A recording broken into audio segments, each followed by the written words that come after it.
मुजफ्फरनगर से बड़ी खबर सामने आई है, जहां थाना नई मंडी क्षेत्र में लगे एक टावर पर एक युवक कई मांगों को लेकर बैनर हाथ में लेकर चढ़ गया। युवक न्यूमैक्स कॉलोनी की जांच कराने और फैक्ट्रियों में कूड़ा जलाने पर तत्काल रोक लगाने की मांग कर रहा है। युवक के टावर पर चढ़ने की सूचना मिलते ही पुलिस प्रशासन मौके पर पहुंच गया और युवक को सुरक्षित नीचे उतारने के लिए लगातार मानव नौहवल कर रहा है। बताया जा रहा है कि युवक पिछले 2 घंटे से टावर पर चढ़ा हुआ है, जिससे इलाके में अफरा-तफरी का माहौल बना हुआ है। पुलिस और प्रशासन स्थिति पर नजर बनाए हुए हैं और किसी भी अनहोनी से बचने के प्रयास किए जा रहे हैं।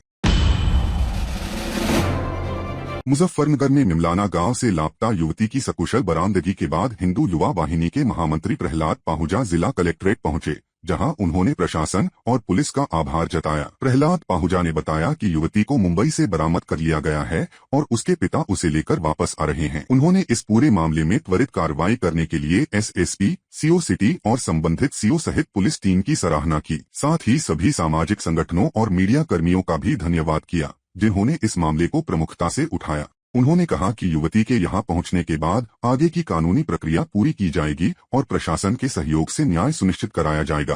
देखिए, ऐसा है, हम शासन और प्रशासन को धन्यवाद देना चाहते हैं। ये मुस्तैदी थे, इतनी कड़ी विलंबना होने के बाद भी हमारे शासन प्रशासन ने मुस्तैदी से उस लड़की को बरामद किया। सकुशल वो रास्ते में आ रही हैं और हम कप्तान साहब को, सीओ साहब को और एसपी साहब को और जो है बबलू जी को, जो कोतवाली के एसएचओ हैं, उनका धन्यवाद देना चाहते हैं। बहुत अच्छा कार्य किया उन्होंने। और सभी मीडिया बंधुओं को, जिन्होंने उनकी आवाज उठाने का काम किया, गरीब महिला की आवाज उठाई और उस आवाज को बुलंद करने का काम मीडिया ने करा। हम सभी मीडिया कर्मियों का भी धन्यवाद करते हैं। सकुशल लड़की लाई जा रही है। हिंदू युवा वाहिनी का एक बड़ा असर देखा जा रहा है मुजफ्फरनगर में, और मैं सभी संगठनों का, जितने भी हिंदू संगठन हैं जो इसमें लगे हैं, मैं उन सबका धन्यवाद करना चाहता हूं कि उन्होंने एक मजलूम की आवाज उठाकर उस लड़की को आज जो है बरामद कर लिया गया है। इसलिए जो है आज हम डीएम साहब को धन्यवाद करने के लिए यहाँ पहुंचे थे। देखिए, ऐसा है, रास्ते में है, अभी मेरी उनके पापा से बात हुई है, बेचारे रो रहे थे फोन पर। अभी वो रास्ते में है, वो आएंगे। आने के बाद सारा खुलासा किया जाएगा तो उस लड़की के साथ क्या क्या हुआ है वो आप बीती बताएगी। उसमें अगर किसी भी तरीके की घटना अगर दिखाई दी या हमें लगा कि उस लड़की के साथ जाती हुई है, तो फिर से हम आवाज बुलंद करने का काम करेंगे।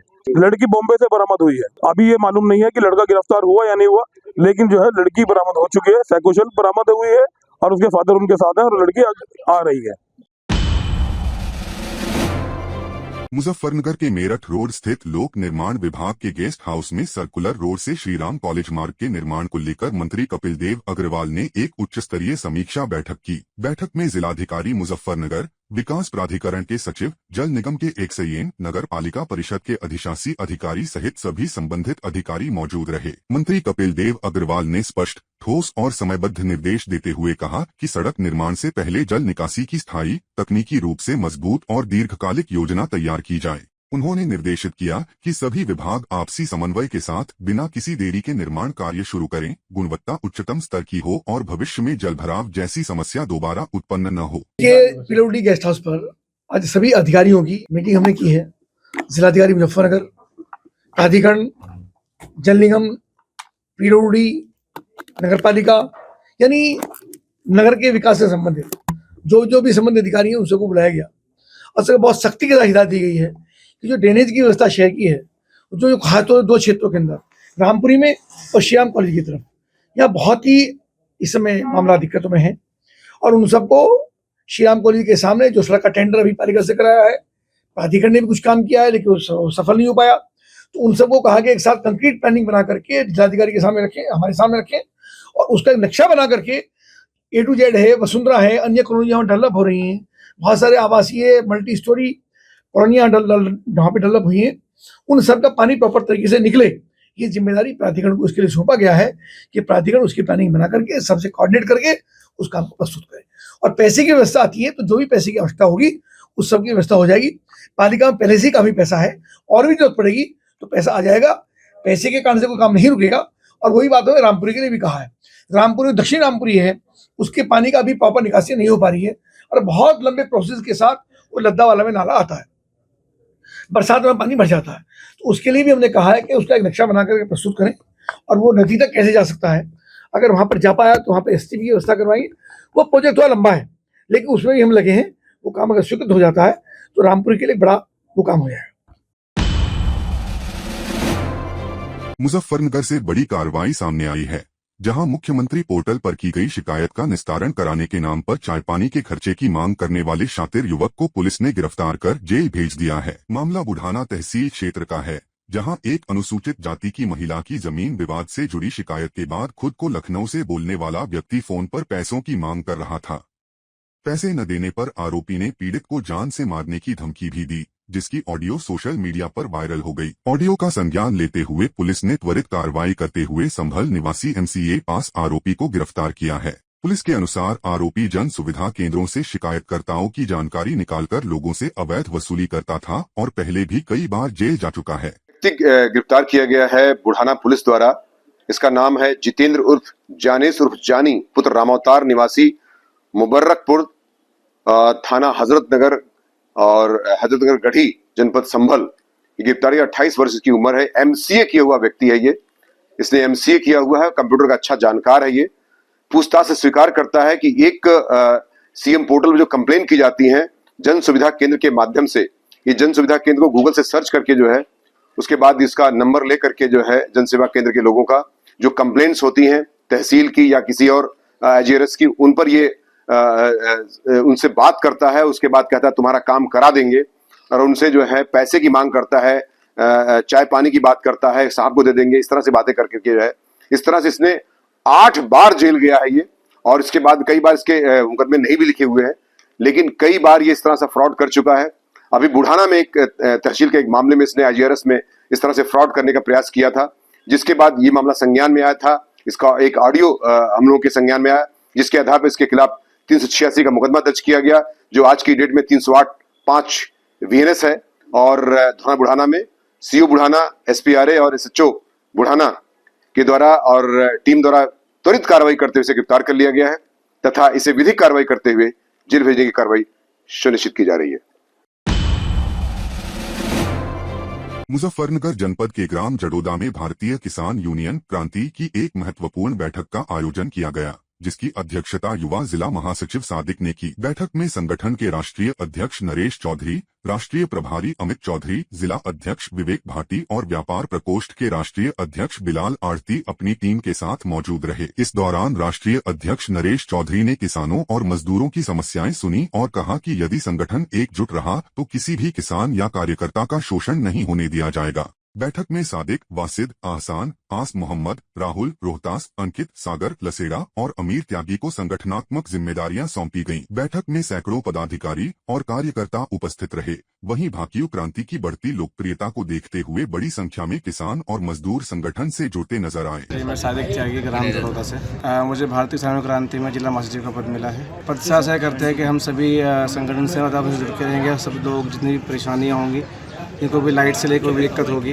उसको हम लोग संगठन के साथ में उसका निस्तारण करेंगे। तो भारतीय किसान क्रांति में बेसिकली क्या है, सभी पदाधिकारियों को, कार्यकर्ताओं को बराबर सम्मान दिया जाता है और पूरा प्रॉपर मौजूद संगठन है। आज भारतीय किसान यूनियन क्रांति का संगठन विस्तार के लिए मीटिंग रखी गई थी और यहाँ से कई आदमियों को अहम जिम्मेदारी सौंपी गई है और भविष्य में कामना कर रहे कि ये सही कार्य करें और भारतीय किसान यूनियन के लिए ये रात दिन मेहनत करके किसान और मजदूर का जहाँ भी कहीं शोषण होगा ये वहाँ अपनी आवाज़ बुलंद करेंगे। किस तरह संदेश देना चाहते हैं किसान मजदूर को?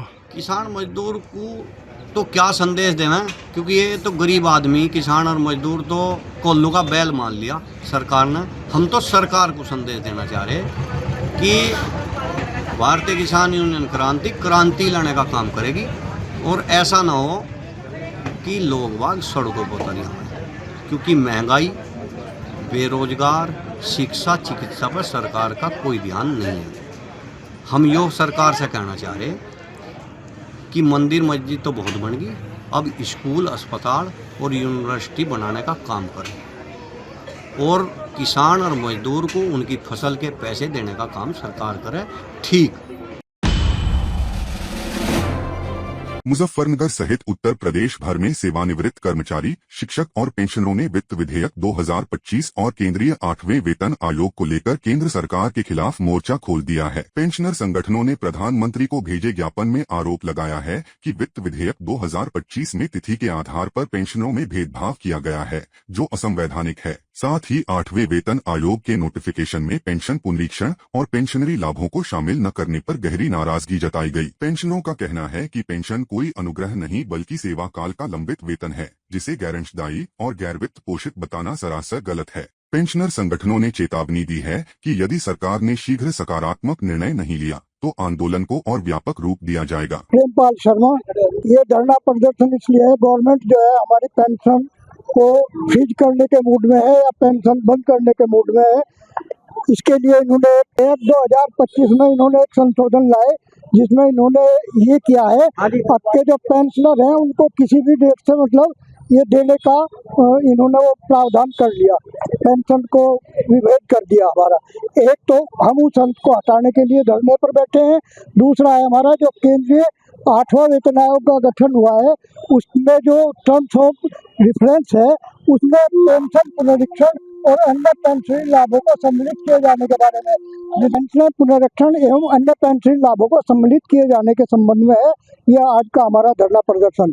तीसरा बिंदु हमारा यह है, पेंशन को गैर अंशदायी और गैर वित्त पोषित बताया जा रहा, जबकि हमारे पेंशन कोई अंशदान या कोई हमें दान नहीं मिल रही, ये हमारा जो है पहले से कटा हुआ पैसा है, ये हमारा जो है इसको जो है हटाया जाए इस पैरे को, जब तक सरकार मांग नहीं हमारी मानेगी। आज 15 दिसंबर है, इसके बाद जो प्रांत से हमारा जो भी कार्यक्रम आएगा और इसमें जो मुख्य बात है हमारे जिले के सभी संगठन इस मांग में एकत्रित हैं।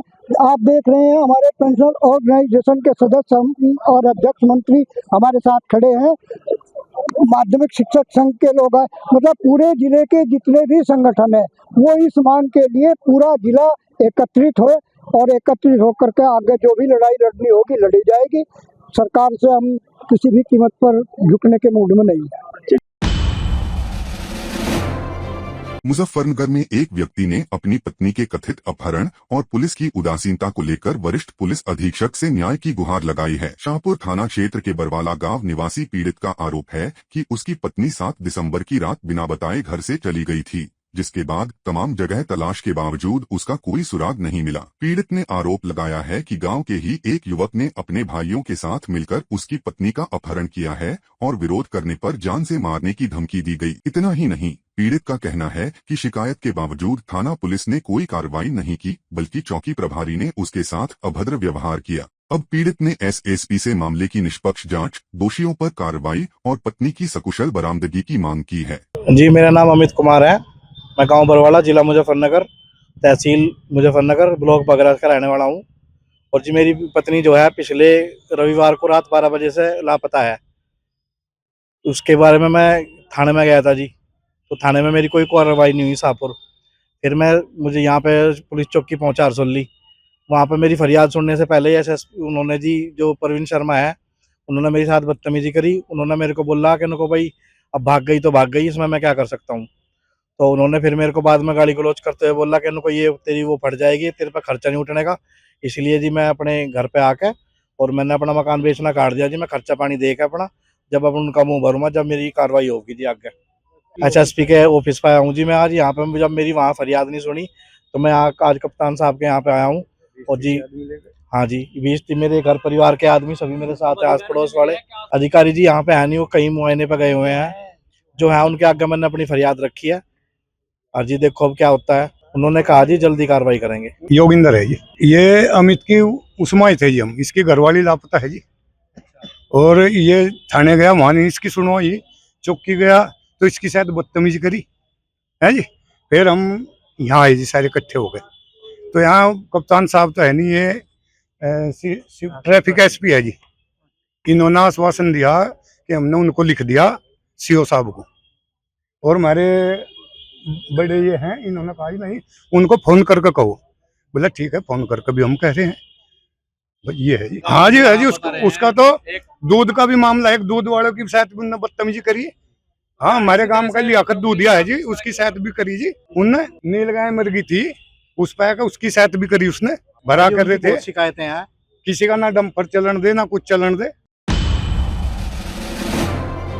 शामली पुलिस ने एक बार फिर साबित कर दिया है कि तकनीक और तत्परता के दम पर जनता को बड़ी राहत दी जा सकती है। बीते करीब 1 महीने के भीतर शामली पुलिस ने गुम हुए या चोरी किए गए 111 मोबाइल फोन बरामद किए हैं, जिनकी कुल कीमत लगभग 25 लाख रुपए बताई जा रही है। पुलिस लाइन में आयोजित कार्यक्रम के दौरान पुलिस अधीक्षक NP सिंह ने सभी मोबाइल उनके असली मालिकों को सौंपे। ये सभी फोन केंद्र सरकार के CIR पोर्टल की मदद से ट्रेस किए गए, जिसमें सर्विलांस सेल और थाना पुलिस की अहम भूमिका रही। SP ने बताया कि मोबाइल गुमशुदगी की हर शिकायत पर त्वरित कार्रवाई के निर्देश दिए गए हैं, जिससे आम जनता का पुलिस पर भरोसा और मजबूत हुआ है। आप पूरे तथ्य से अवगत ही होंगे कि भारत सरकार का एक CEIR पोर्टल है जो टेलीकॉम डिपार्टमेंट का है। उस पर हमारी एक्सेस पुलिस डिपार्टमेंट को कर दी गई है। उसमें अब प्रत्येक थाने में हमारा रजिस्टर रखा हुआ है। मोबाइल जो चोरी है वो रजिस्टर रखा हुआ, उस पर दर्ज होता है ये। और जो भी व्यक्ति इसकी मोबाइल चोरी हो जाए, कहीं गायब हो जाए या कोई लेके चला जाए, तत्काल उसके नंबर को उस पोर्टल पे तत्काल थाने पे हमारे यहाँ रजिस्टर कर दिया जाता है।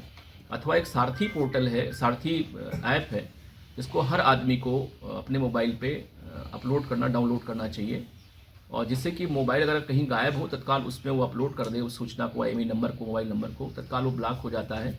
जैसे भी कोई व्यक्ति उसमें नया सिम डालेगा, चोर या कोई अन्य व्यक्ति, तो वो मोबाइल तो नहीं चलेगा, लेकिन तत्काल हमारे पुलिस डिपार्टमेंट में टेलीकॉम के माध्यम से ये जानकारी हमको हो जाएगी कि ये मोबाइल इस समय किस सर्कल में भारत के हो, कौन सा नंबर पड़ा हुआ है इसमें।